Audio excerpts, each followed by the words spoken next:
Bismillahirrahmanirrahim. Assalamualaikum warahmatullahi wabarakatuh.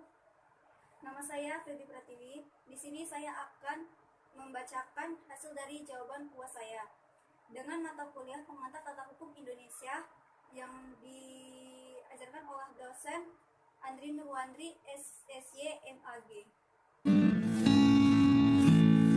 1. Jelaskan pengertian pengantar tata hukum Indonesia menurut ahli.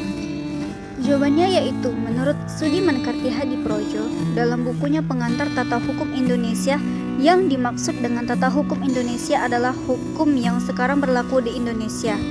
Berlaku berarti yang memberi akibat hukum kepada peristiwa dalam pergaulan hidup sekarang, menunjukkan kepada pergaulan hidup yang ada pada saat ini dan tidak kepada pergaulan hidup yang telah lampau. Tidak pula pada pergaulan hidup masa yang akan dicita-citakan di kemudian hari atau ius constituendum. Di Indonesia menunjukkan kepada pergaulan hidup yang terdapat di wilayah Republik Indonesia dan tidak di negara lain. Sedangkan menurut Ahmad Sanusi menyatakan bahwa istilah pengantar tata hukum Indonesia merupakan pengantar ilmu hukum sebagai suatu sistem positif di Indonesia.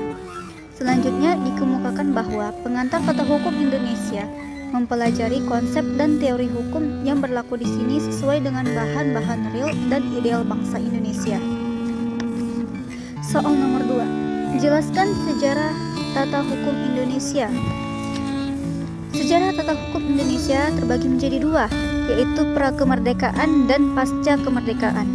Pada masa pra-kemerdekaan terbagi menjadi 5 masa, yaitu 1. Masa Vereinigte Ostindische Compagnie pada tahun 1602 sampai 1799. Yakni pada masa ini bermula dari hak istimewa yang diberikan oleh pemerintah Belanda kepada POC. 2. Masa Blessuiten Regerings, yaitu pada tahun 1844 sampai 1855. Yang ketiga, masa Regeringsreglement atau RR, yaitu pada tahun 1855 sampai 1926. Yang keempat, masa Indische Struggling, yaitu pada tahun 1926 sampai 1942. Dan yang terakhir pada masa Jepang atau Osamu Seirei. Dan setelah pasca kemerdekaan terbagi menjadi 3 masa, yaitu yang pertama masa 1945 sampai 1949. Kedua, masa 1950 sampai 1959. Dan yang terakhir masa 1959 sampai sekarang.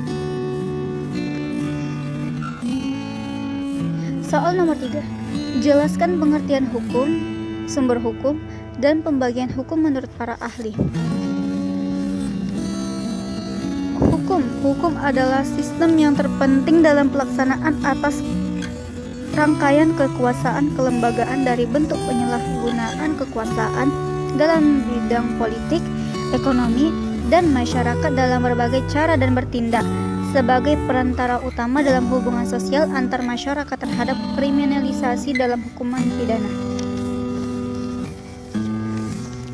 Sedangkan sumber hukum yaitu segala sesuatu yang dapat menimbulkan aturan-aturan yang memiliki kekuatan yang sifatnya memaksa.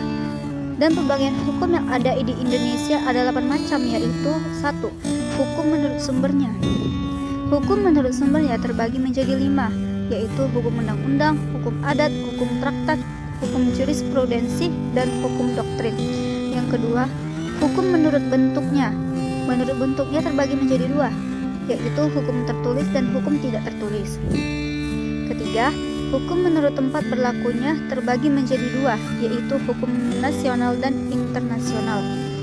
Keempat, hukum menurut waktu berlakunya terbagi menjadi 3, yaitu ius constitutum atau hukum positif, ius constituendum, dan hukum asasi atau hukum alam. Yang kelima, hukum menurut cara mempertahankannya terbagi menjadi 2, yaitu hukum material dan hukum formal. Keenam, hukum menurut sifatnya terbagi menjadi 2, yaitu hukum yang memaksa dan hukum yang mengatur. 7. Hukum menurut wujudnya, yaitu hukum objektif dan hukum subjektif. Ke-8, hukum menurut isinya terbagi menjadi dua, yaitu hukum privat dan hukum publik. Soal nomor 4. Jelaskan dasar berlakunya hukum adat. Dasar yang dipakai untuk memberlakukan hukum adat itu adalah Pasal 2 Aturan Peralihan Undang-Undang Dasar 1945 yang menyatakan segala badan negara dan peraturan yang ada masih berlaku sebelum diadakan yang baru menurut undang-undang ini. Kembali soal, bagaimana sikap saudara terhadap hukum adat yang menentang hukum konstitusi dan hukum Islam? Menurut saya, hukum adat yang masih berlaku di beberapa wilayah memang bertentangan dengan undang-undang, hak asasi manusia maupun agama sendiri. Contohnya saja pada kasus lain, yaitu adat posala atau tradisi perang dengan tombak sambil berkuda tanpa peraturan di Sumbawa Barat yang berlangsung sekali setahun pada bulan Februari sampai Maret. Ucap beberapa warga Sumbawa, kepercayaan mereka semakin banyak darah yang tumpah, luka atau meninggal diartikan di wilayahnya akan panen raya. Mereka juga menganggap orang yang tidak jahat tidak akan terluka. Jadi, sudah diasumsikan yang terluka orang jahat. Di sini sudah jelas bahwa mereka juga telah melanggar HAM dan melanggar hukum Islam juga. Kembali ke soal nomor 5, yaitu terakhir. Jelaskan perbedaan hukum pidana dan hukum perdata serta sebutkan contoh di dalam Al-Quran.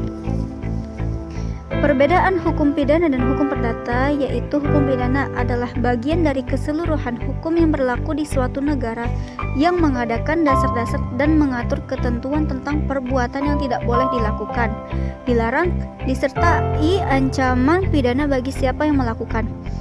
Terdapat dalam buku prinsip hukum pidana. Selanjutnya hukum perdata.